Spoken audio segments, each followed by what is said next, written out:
So they say men don't talk. They say women don't listen. Says who?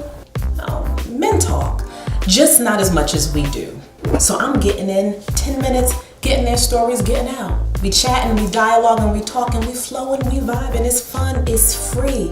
This is Discussions with Rae-Shan.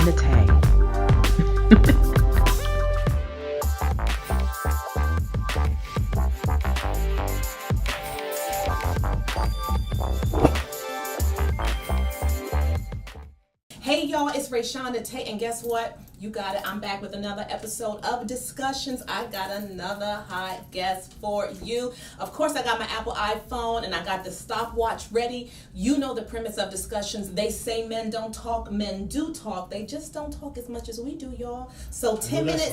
Right. Watch, he can talk though, I bet. 10 minutes, we're going to get in and get his story. I am starting right now. So, Mr. Hassans Kirby. Yes. I Googled you, and I came up with some information. I saw a mugshot, and it said murder on there. You did time for murder. What's your story? Well, my story is I'm from East Orange in North, and about now it's been 24 years ago. Okay. 24 years ago, I was out there in the street lights, hustling and everything, and I was involved in this altercation. Drug deal went bad, where someone lost their life. Went down for that, but while I was down, I just changed everything around because that wasn't my first time doing time. Okay, so you grew up and you was like selling drugs and all that type of stuff? Selling drugs, I played with guns, I robbed, I did it, you name it. If it was in the street life, I did it. You was doing it. Yeah, I just had different rules though, because see, I've never been a drug abuser or anything, so drugs never been my forte, but I always been naturally hyper and active, so y'all, he has so much like swag and nothing, right? This one is like on all the time. It don't take nothing. So that's how it was. So like since the age of 14, I've been in and out the system. Wait, grown up household were mom and dad in your household? Mom was there, dad was there. Dad was there too? It's six of us. Five boys, one girl. So at that time when we was growing up, we grew up right literally up the block here on South Connect in East Orange. So we had the best of that world, but like everybody think because you grew up in a house or you grew up in East Orange or certain areas that you're going to be this type of child.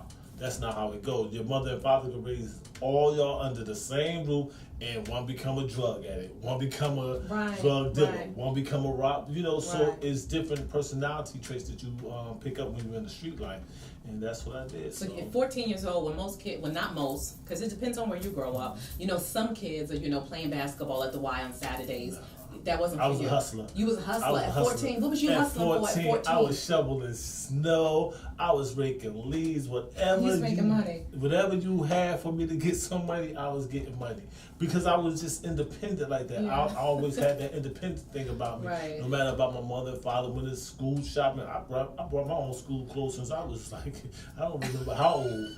You would just fly at 14. I wanted it and I went and got it. You went and got it. So tell me, you in the streets, you selling. Tell me about that day when the drug deal went bad.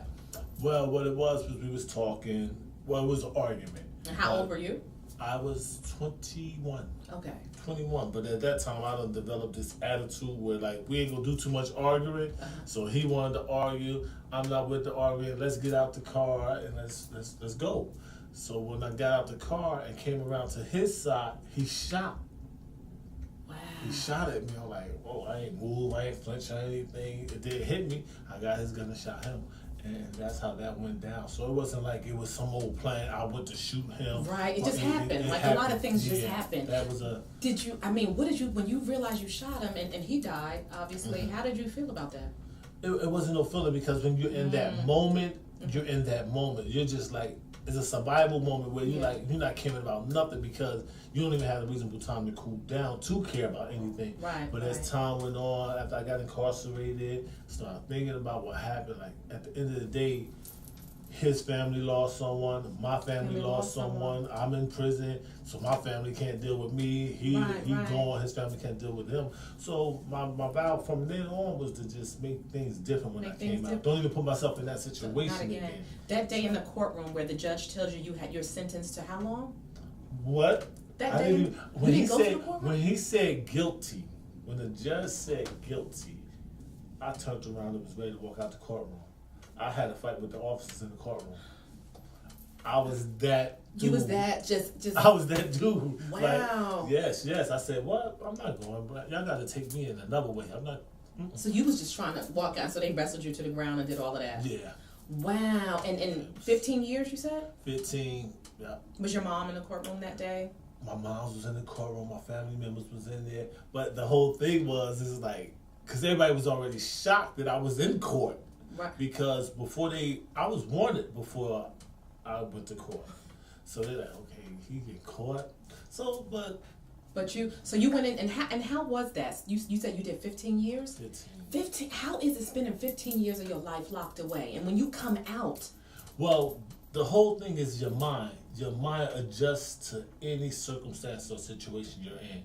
And by me being in and out the system already, I already had experience with the system. Okay. So it wasn't nothing for me to do this time. I just used the time to my benefit. Right. So while I was in there, like I said, I shipped everything. I started helping other people in there, writing letters, doing groups. So I had already started doing things in there. I started playing the keyboard for the church in there. Okay. Never took a piano lesson in my life, but one of my friends sent me a keyboard. I started playing that, so I became one of the choir directors in the prison. You sing? Wrote a book. I don't sing though. Okay. I just know how to direct. Do you think going to jail saved your life?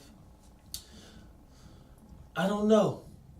My life wasn't out of control to the point where I could say that if I would have not went to jail, I would have been dead. I can't say that. Okay. Because I really didn't care.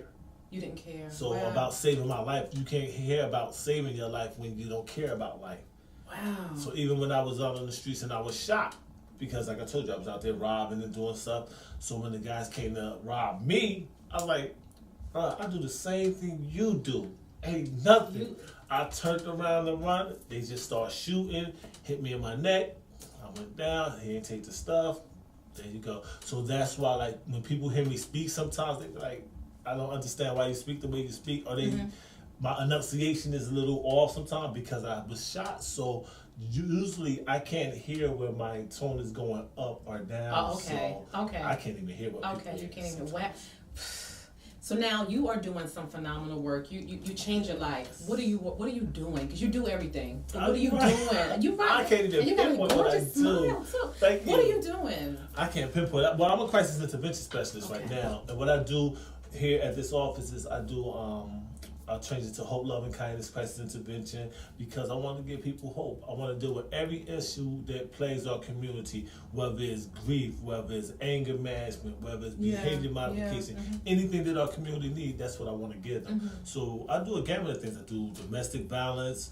That's one of my biggest things right now that I'm really trying to push more. With amongst young people or adults? Amongst everyone, because when it comes to domestic violence, we don't have that conversation. It's a one-sided conversation. The average person who does domestic violence is a female. Yeah. So when I come on the set and do domestic violence, I'm giving it to you from a man's side. I'm telling you, listen, sis, you think we care about this, you care about that. We don't care. We don't care. And see, these are the discussions people don't want to have. I like it. Discussions. These are the discussions we don't have as adults. For our younger people, we don't really discuss like about relationships and everything. Me, I consider myself, I was a dog. I was one of the great dogs. I just never caught no fleas. Ladies. What? But I like you being honest. So are you still a dog today? No. You changed your life. I changed totally. Okay. I even changed the way I view females. Okay. Like because for me, like one thing is a fact: hurt people hurt other people. Yeah. You ain't gonna ever hurt me. Because before you hurt me, I done messed you up so bad without doing anything physical to you. But you're not still doing that today? No, I don't do it now because you committed relationship, you're in love. And I teach on domestic violence. I have the power control wheel right here, so I know everything outside of hitting that constitutes domestic violence. So how do people find you? You can find me on HLK Crisis Intervention. Tell them, because we got 47 seconds. That's it. That's it. Yeah, 10 minutes. Go ahead. 10 minutes. Oh man, we didn't even talk about it. Anyway, in 10 minutes, you can find me at HLK Crisis Intervention Specialist. You can Google that, and I'll come up. I'm on Facebook, and my office is at 134 Evergreen in East Orange. But we gotta do this part two. No, but this could be little extended. What else did you say you wanted? I'll give you 2 extra minutes. This is gonna be a little extended version. What else did you? Yeah, want to because talk about? you say men never talk, and one of the things that men don't talk about is relationships. So y'all, we need to do more about relationships. Yeah. So tell me what you want to say about relationships. The females. This y'all do not understand. These y'all think we care about, we don't care about. And with the communication, let me tell you something. Because you've been hurt in the relationship. But come on, this is. Oh, okay. No, come on. No, I'm gonna give you. Come on. I'm gonna give you. Because you've been hurt in the relationship doesn't mean you should use those same tactics with the next individual that you go in a relationship with. Don't get a good man and dog him because the last person dogged you. That's right. Don't make somebody else pay for what your ex did to you. Basically. All right. So we need to do another episode on relationships. We can. Because I'm putting something together. I'm gonna get you back. Got my Apple iPhone, you guys. Thank you, Apple. 10 minutes. This is an little extended version. Okay. Thank you, Mr. Hassans Kirby. I so appreciate you. Let's tell everybody we out. Yeah. Thank you for tuning in to Discussions. Love y'all. Discussions, an R&B Media Group production.